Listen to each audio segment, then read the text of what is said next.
Hello, it's me, that divination witch. I hope you're all doing well, and welcome to my witchy safe space where no question is a silly question. Now, this channel is all about me answering your questions and helping people on their spiritual journey, whether it's witchcraft, paganism, whatever. If you've got something you want to ask, hit me up, I'm happy to help. Today is another video in my series talking about different spirits that I've had the privilege of meeting and sometimes working with. Now, today's spirit, you'll know from the title or at least the thumbnail who she is. She is a complex being that I've had the utmost privilege of working with for a little bit and speaking with. And her name, and I may pronounce this wrong, Eisheth Zenunim. Let's get into it.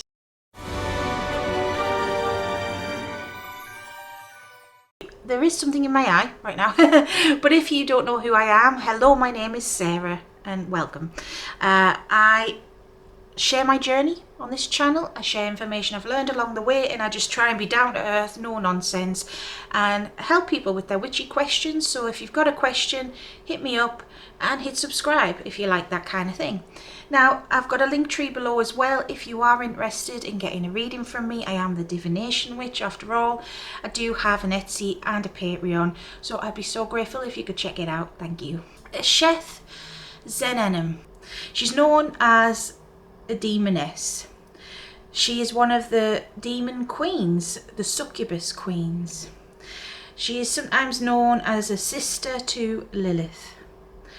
And it's thanks to Lilith that I have met her, and it's thanks to Lilith that I've had the utmost privilege of speaking with her. And I've spoken with some of Lilith's other sisters, and I've talked about them briefly on this channel maybe about a year ago, or it was sometime last year. But in a nutshell, in at least Jewish mythology, you have Lilith, who is the first woman who was created in the creator's image apparently, and you know, the whole Adam and Eve thing.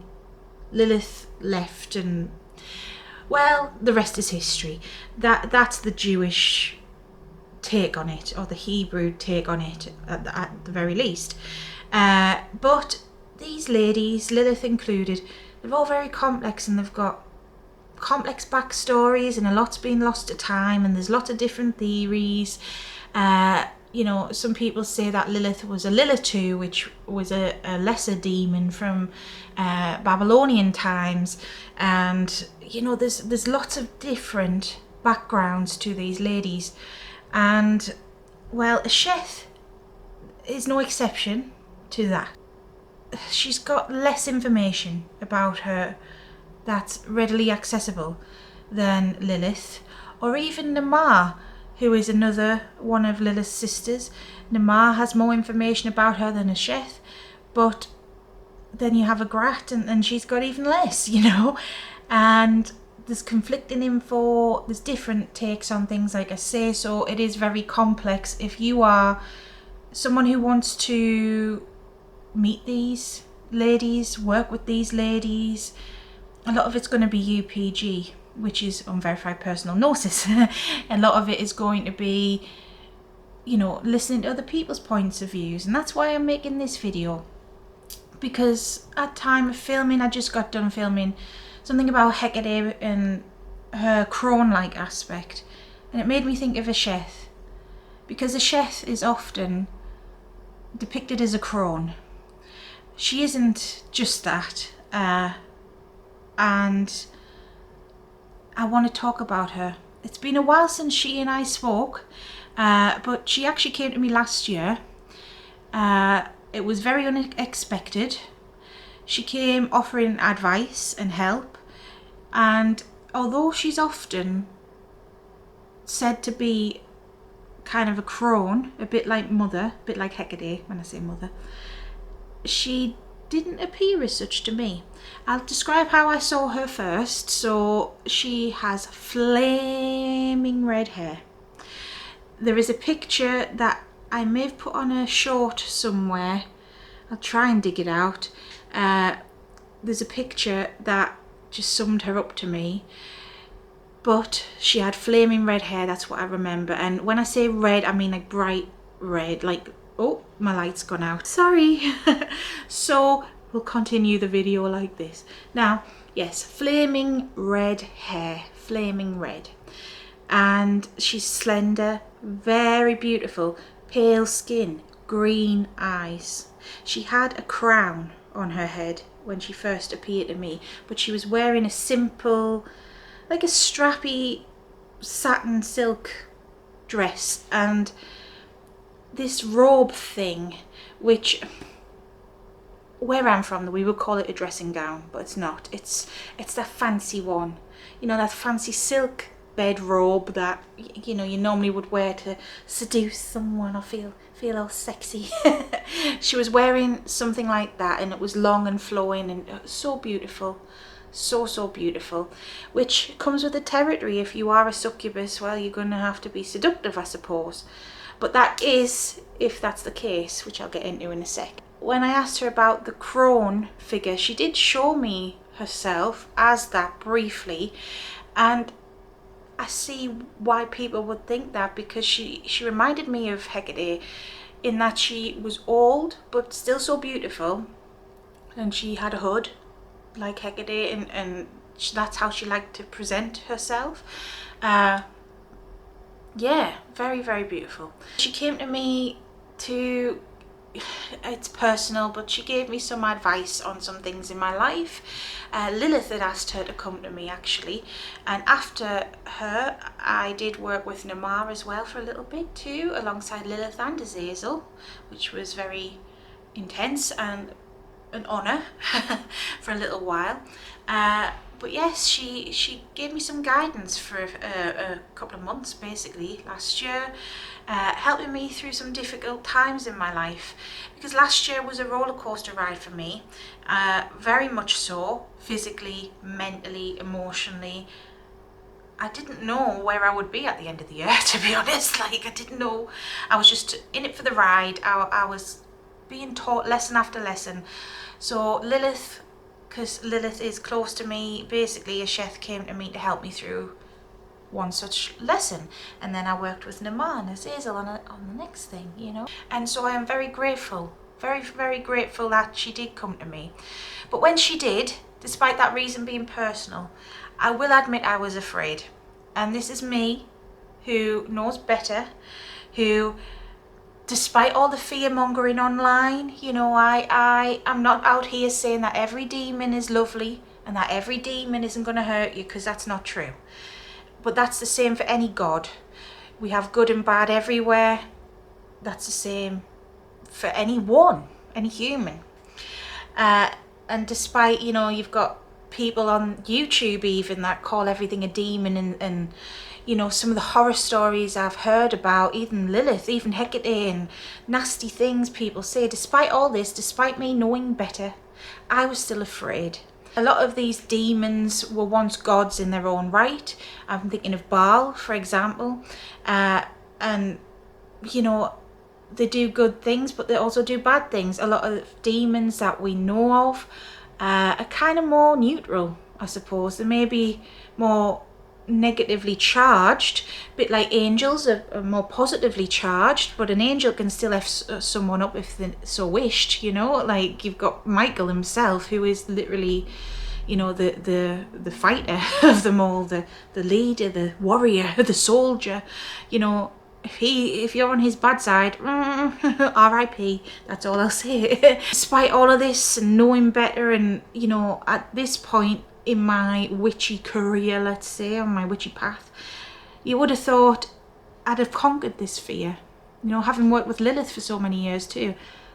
Nope, didn't conquer the fear, absolutely not, because I was looking up Eisheth, and like I said, there's not too much information about her online, and what did I read? That she eats people's souls. Oh, I shit myself. I did, and I'm sure she laughs at me now. But I thought, oh my gosh, she's gonna eat me soul. Oh. Triggered. We all get triggered, and that's why I'm sharing it with you, because sometimes, you know, on the left-hand path especially, people who work with demons are all, oh, I work with this one, that one, and this. You know, demons that rule over some dark stuff. Sorry, I'm laughing at myself. People don't share their vulnerabilities because that's a weakness, I suppose, but we can find strength in weaknesses, and that's something Eisheth herself taught me. Yes, I was scared at first and I treaded very carefully, but she assured me nothing but kindness. And I asked her about this. I outright asked her. No, she didn't want anything in return from me. When I say I worked with her, it was more on a spiritual level. I didn't do a spell with her, not that I remember. But even when I did do a spell, see, a lot of the left-hand path, they use some darker sigil magic, let's say, because I'm explaining this for beginners here. Some of you may be on the path, fair enough, but there's blood magic, there's all sorts of stuff in the left-hand path which can tie you to these beings. I did none of that. Absolutely none of that. You know, I'm very careful with stuff like that anyways, because I'm not going to tie myself to just anyone. And yeah, she didn't want anything from me. She had a candle, a couple of bits of offerings, you know, that's it. And when I say offerings as well, it's just like literally food, drink, wine.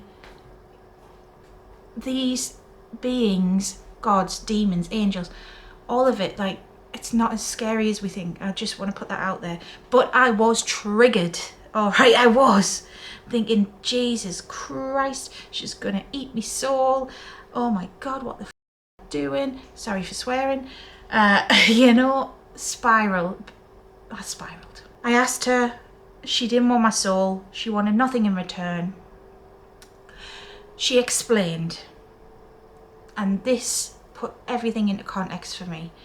Yes, she has dominion over punishment, because it's not just her that has dominion over punishment. There are other demons that rule over really dark stuff, like, oh, there goes the bunny, like really dark stuff. I won't even say on YouTube because I would get demonetized in a flash. But think about it. We have to have the dark stuff. We do. And why? It's not to reward it. It's not to reward that sort of behaviour. And it's not to reward themselves to an extent. It's just that someone's got to rule over it. Someone's got to be in charge of it. Okay? And when it comes to that side of Eisheth, that divine punishment of consuming somebody's soul, which is very extreme, she does that because it's a job. And she does that as a form of punishment. So if you are a good person, and I don't mean all love and light when I say good, but you know, if you're not out there harming people, nasty, negative dick, then you've got nothing to worry about. And that's what she explained to me. And I've never felt threatened by her. She's never threatened me. I've never felt nasty energy off her. It was literally what I read online that scared me. And that's why I do these videos and things like this, because there are spirits out there that you read up on them and you go, oh, you know, or you watch a video and you're like, no, because of some tit on YouTube that says everyone's a demon and that, divine warfare, whatever. No. She has to do it as her job role, okay? And it's not just her that does it. There are other demons, there are other gods that do it. And there are other beings. She put one in my head and it always sticks in my head. In Norse mythology, there is a dragon called Nidhogg.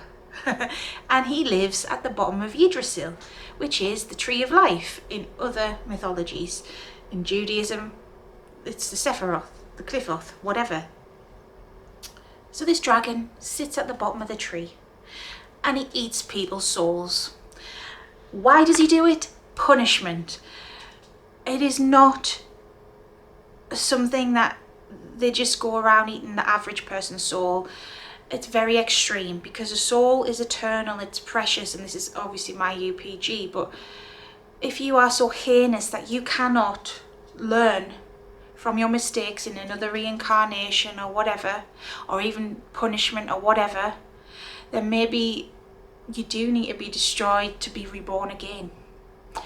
It's all about, some call it karma, but it's divine knowledge, and it's beyond a human's brain, I suppose, but that's the way I see it anyways.